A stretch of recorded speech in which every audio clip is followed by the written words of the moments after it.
Admiral Thomas M. Dykers, retired. The story you're about to see is true. It concerns two submarines, inescapably linked by fate. The facts about these ships are a matter of official record.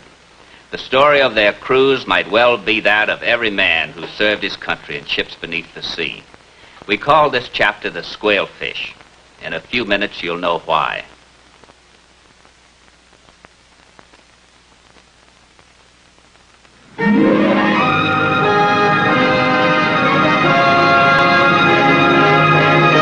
On May 23rd, 1939, the USS Squailfish stood out to sea for a test dive in the waters off Portsmouth, New Hampshire.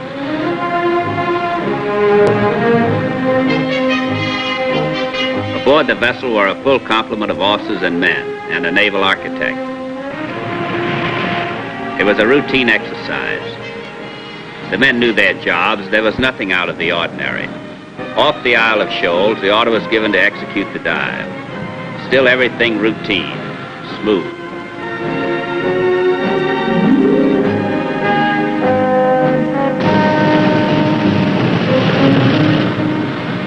She went down, but now instead of leveling off, kept going. Down, down. Suddenly what had been routine became a frantic emergency.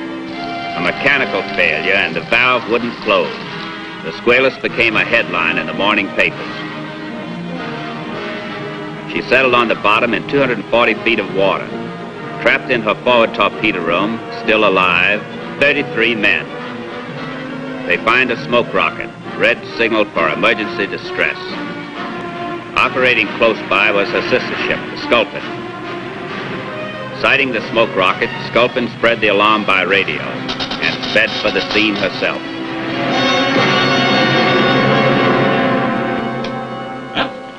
You're through, boy. Finished. Uh-huh. Hey, what's the matter with you? Oh, I was just thinking about the Squailfish. Nothing we can do till we get there. Come on, boy, your deal. Do you know Lenny Harrison? Yeah, why? Oh, he was transferred to the Squailfish a couple of days ago. Electrician's mate. Oh, that's tough. Nice guy. Yeah. We went to school together. You and him buddies, huh? I was kind of hoping he'd be with us. Yeah, it's too bad. Well, come on, let's play. Stop thinking about him. In response to the Squalpin's dispatch, the rescue ship Falcon and others were soon on the scene.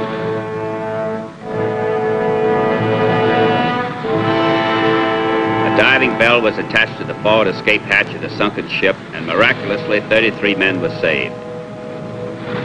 The Squalpin, like an anxious relative, standing by. Amongst the survivors was electrician's mate Leonard Harrison. Next round's on me. No, not tonight. Oh, it's a welcome home party, Lenny. Yours. Oh, come on, you guys. I mean, after No, all... no, it's okay, Lenny. That's it. Night's our night. Okay. But I want to tell you one thing. I wouldn't be sitting here tonight like this if it weren't for you guys on the Squalpin. Oh, sure you would. Somebody'd have found you. It was a long time down there. Just waiting. Listen, boy, you're a hero. You didn't do anything, but you're a hero. Name in the papers and everything. The guys in the engine room. The ones that didn't get out. Well, come on, let's drink up. Sure, the next ones are on me. But Lenny, good to have you back, boy. Hey, 4 more of the same.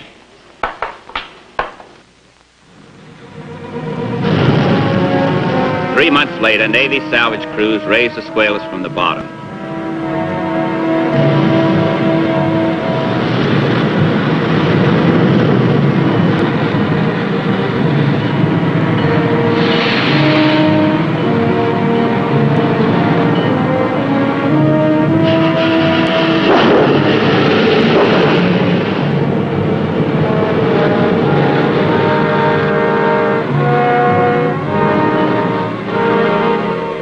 She was taken to Portsmouth Navy Yard and work began to recondition her. Hey, you heard the latest? What? They're refitting the Squailfish. You kidding? Oh, they've been working on it for a couple of months now. Is that right? I got a pal who knows. It's going to be tough finding a crew for her. She's a jinx. Well, I don't know. She got back all right, didn't she? You mean if you were transferred to her, you wouldn't squawk? Uh-uh. Guess I'm not superstitious. You wouldn't get me inside her for double pay. You got too much imagination, Willie. About a year after Squailus had sunk, she was recommissioned for active service, and her name was changed to Sailfish. The Navy knew and understood the feelings of submariners who remembered and would have misgivings about sailing on the old Squailus. So they decided to give her a tough skipper and a picked crew whose imaginations were less prone to be fanciful. Sculpin and Sailfish both joined the submarine force Asiatic Fleet. Sailfish skipper had amongst his jobs dispelling the shadow which still lay over the resurrected sub. She had yet to prove herself. 4 days before Pearl Harbor in Manila, another link was added to the chain of events which drew tighter the bond between the Sculpin and the old Squailus, now Sailfish. A new man joined the Sculpin's crew. Electrician's mate Leonard Harrison reporting for duty, sir.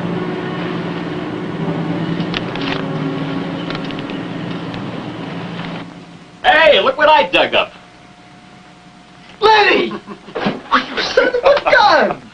How come? Orders? He's replacing Paulman. No kid, Lenny, this is swell! Hey, Lenny, you know what they're calling your old ship? The Squailfish. How do you like that? Get it? Squailus? Sailfish? Squailfish. Yeah, I heard. Anybody know where she is? Oh, she's out here, wouldn't you know? Just our luck. Voodoo the whole division. Well, come on, Lenny, I'll show you around. Okay. December 7th, 1941, Pearl Harbor, a surprise attack.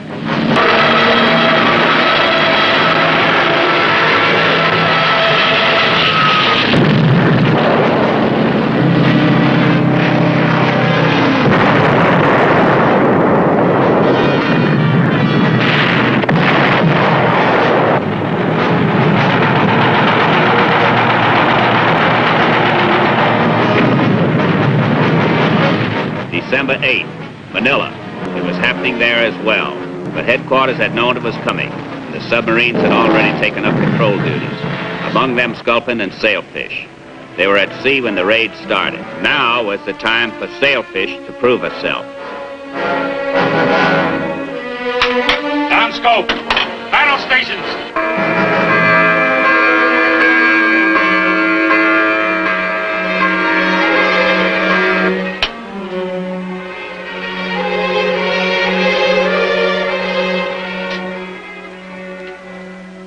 Look like troop ships. 4 escorts. Bearing, mark. Down scope. We'll fire 3 torpedoes from the forward tubes. 3 fish spread. Set the depth to 20 feet. Well, let's get rid of that Squailfish jinx, huh? This is a shooting observation, up scope.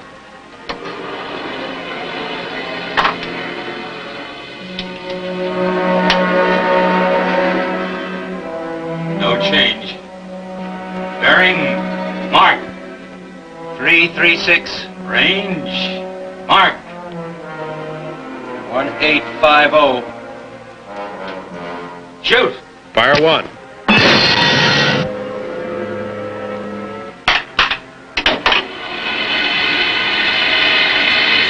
Fire 2.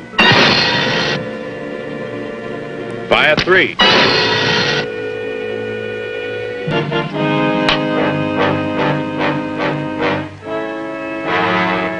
How long? 30 seconds.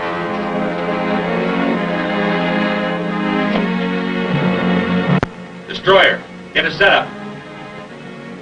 Stand by. Shoot! Take her down! The torpedoes fired at the troop ship either missed or went too deep. The 4th aimed at the destroyer might have hit, but it could not be confirmed.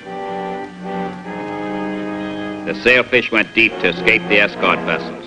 Her first test had not been an unqualified success. In the autumn of 1942, Sailfish and the Sculpin were once again brought together, this time for patrol duty out of Brisbane, Australia. In March of that year, Sailfish had sunk her first vessel, the Kamagawa Maru, an aircraft ferry, and the shadow of her bad luck that had shrouded her was lifted. What luck. A broken leg, and he gets this. Have you seen the nurses in here? We go out on patrol duty, and he gets this. Don't know what the old Sculpin's gonna do without you, Willie. I'll be thinking of it. I'll bet. Well, we gotta be moving. Willie, catch up with you when we get back. Take your time, boys. Take your time. So long, boy. Good luck. Bye-bye.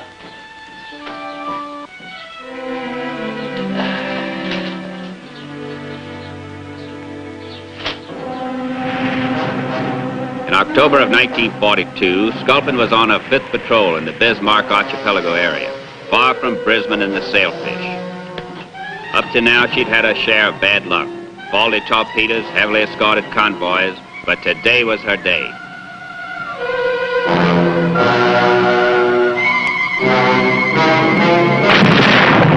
Her first sinking, the 4,731-ton transport Naminu Maru. Aye, Foles. 3 9s. Yeah, I wonder how Willie's getting on. I wonder how those nurses are making out. Are you kidding? He wouldn't stand a chance. They're all officers.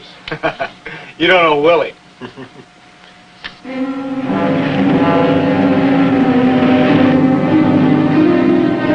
Sculpin sighted the Sumiyoshi Maru, approximately 2,000 tons.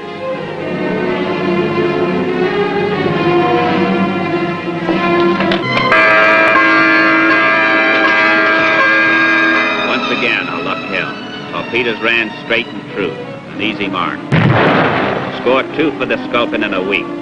She was well named, for like her namesake, her barbs were sharp and dangerous. This was a war to her liking. In Brisbane, Sailfish was getting ready for sea. It was November. Torpedoman First Class W.C. Wilson reporting for duty, sir. Welcome aboard, Wilson. What was your last boat? Sculpin, sir. She's a lucky boat, and a good one. But so is this one. Yes, sir. I've heard.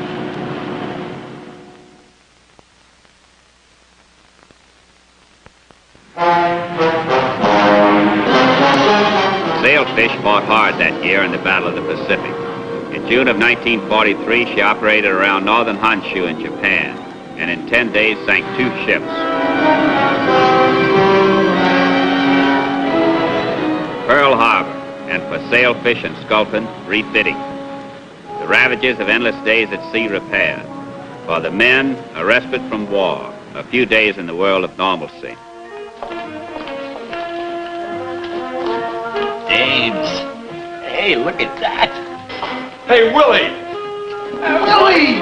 Hey, boy, good to see you. The guys I told you about from the Sculpin. Hi. What do you say? How are you? How long you been in Pearl? Got in yesterday. So we? Oh, this calls for a celebration. Listen, I know a place. Hey, Willie, I got a date. A date? Yeah. Oh, maybe she got a friend. 2 or 3. It's his girlfriend, Willie. Yeah, she's with the Red Cross. She's stationed out here. Only found out about it today. So, let's go, Willie. Oh, sure, okay. But if she's got any friends, pal, you know me.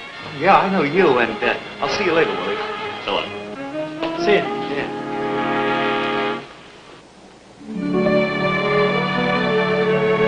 I never thought we'd be seeing each other like this. Me either. What's it like What? when you're down there in the submarine? What do you think about? Oh, I think about a lot of things. You? You know, I'd almost forgotten what you look like in a bathing suit. Well, that's a nice thing to say. Well, I didn't mean... I know. Funny. What? Well, back in New York, we used to neck. I don't like that word. And you know, I haven't kissed you since we got here. That's not my fault.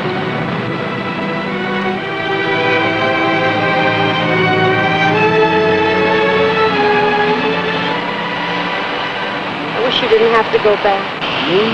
Well, it's nothing. We got a great skipper. There's nothing to it. Hey, haven't heard us yet? You never will. You wouldn't think there's any war out there. There isn't. Not tonight. So we come up on them broadside, see? Whack, whack, whack. I fire 3 torpedoes. Bloom, she's done. Finished. A 20,000-ton ship, the buoy, maroon. The skipper says, Wilson, you disobeyed orders. I told you 1 torpedo. I says, Captain, sir, court-martial. I deserve it. He says, no, Wilson. Let's just keep this quiet. Just between us. But I'm putting in for a citation for you. You saved the sailfish, and I'm grateful. Right, Lenny? That's the way I heard it. Bourgeois.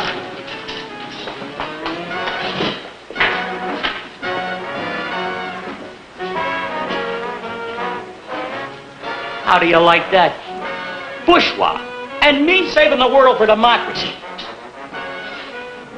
USS Sculpin left Pearl Harbor for patrol in the Carolines. She stopped to refuel at Johnston Island and left on November the 7th, 1943. Her station was directly north of Truk to intercept any Japanese force during the Gilbert Islands campaign. On November the 18th, she made contact with a large enemy convoy. But her luck was running out. Badly damaged under depth charge attack, she was forced to surface.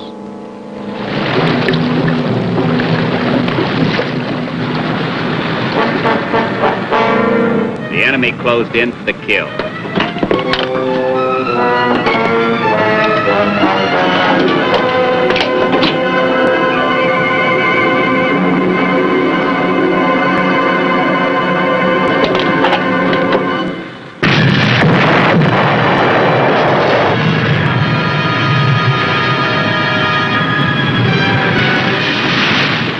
Under orders, all hands abandoned ship. Among them, electrician's mate Leonard Harrison and his pal Boney.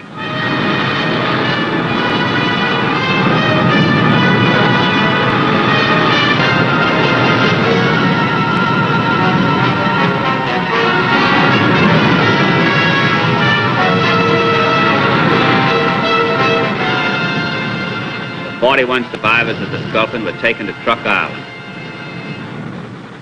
Then they were split into 2 groups, 20 in one, 21 in the other, who were put aboard 2 aircraft carriers and sailed for Japan. One of the parties was aboard the carrier Chuyo. She was officially listed as an escort aircraft carrier, 20,000 tons. You know, this kind of reminds me of a joint I used to eat at on the Boston Post Road. Yeah, like those beef sandwiches. Hot paint gravy and... tastes like soft, hot cardboard. Figure they got the same cook on this ship? Only this isn't beef. That's what bothers me. Lenny,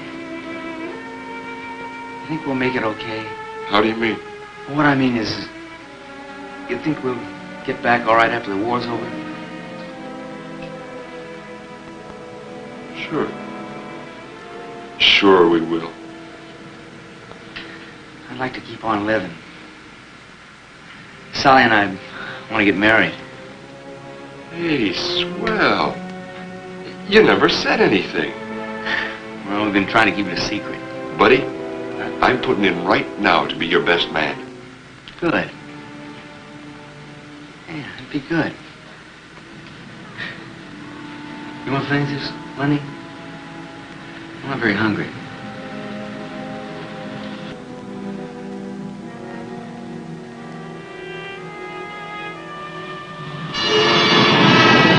December 3rd, 1943, at 1745, USS Sailfish was fighting a 40 to 50 knot wind. Visibility varied from 0 to 500 yards. At 23:48, radar got a contact, ranged 9,500 yards. And 10 minutes later, 3 more targets were contacted. Battle stations torpedo!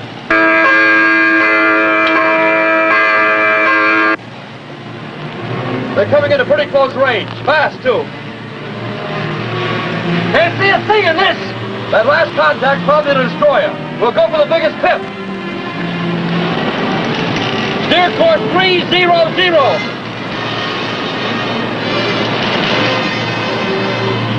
Clear the bridge! Clear the bridge! Dive! Dive!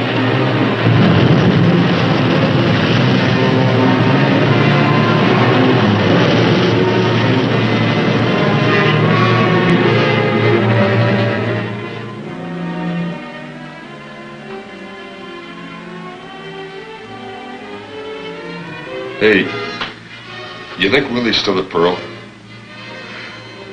Who knows? What a guy. Did I ever tell you about the time he met a girl in Portsmouth? The Japanese carrier was still unaware of the impending attack. Sailfish dove to 40 feet and came right to course 340 degrees true for a shot at the biggest ship on the radar.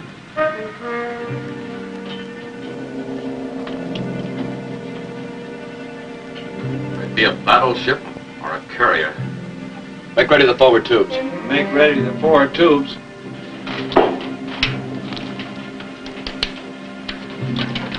Steady on course. Range. Mark, 2,800 yards. I got a feeling, boy, this is going to be a big one, a big fat one. That crazy guy. Oh, very funny. Oh, lots of laughs. If he hadn't broken his leg, he'd be right here with us now. He'd still be back on truck chasing some dame. Forward tubes flooded. Range. Mark, 2,400 yards. We'll shoot 4 torpedoes set at 12 feet, 10 degrees total spread. Open outer torpedo tube doors forward. Open outer doors forward. Open outer doors forward. Aye, aye.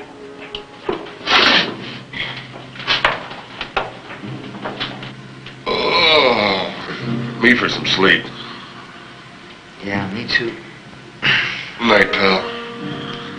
Night, Lenny.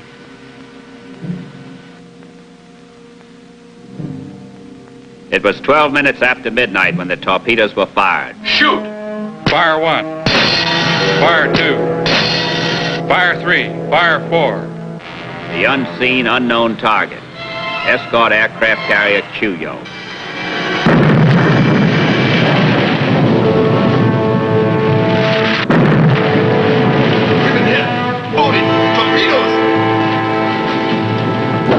Two hits, number 1 and 4 torpedoes. You hear that, boy? We hit her bullseye. Here we go again. Rick for depth charge. For 9 hours, the battle continued, sailfish pouring in on the wounded carrier. The Japanese destroyers hunting them. At 0942, the carrier was hit for the 3rd time.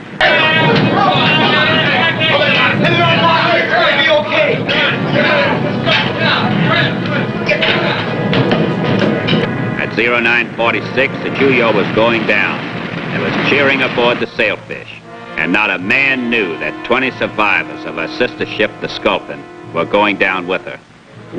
Only one survived the sinking, and he was taken to Japan. USS Squailfish, renamed Sailfish. A war record reads 7 vessels sunk, 45,029 tons, including the aircraft carrier Chuyo of 20,000 tons. She received the Presidential Unit Citation.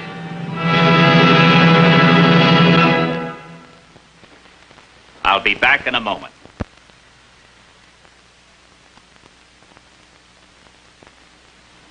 I'm sure that every day we live makes us more aware of the irony of fate. On that day in 1939, when the Sculpin stood by the sunken Squailfish, no one dreamed that they were helping to save an instrument that would eventually destroy part of her own crew. Fortunately, when the Sailfish sank the carrier Chuyo, she had no idea the Sculpin survivors were aboard. But if a commanding officer had known, what else could he have done? Can you imagine the frame of mind of a man in such a predicament? Think about it. What would you do? Please join us again for another thrilling chapter of the Silent Service. Take her down, then off goodbye, through the deep blue underneath the ocean. We'll control the ocean's wide, from down, down underneath the sea. Safe and close, we'll pass the word, in the future yet to be. That we're safe as long as there's a submarine underneath the sea. So ring for time and take your time.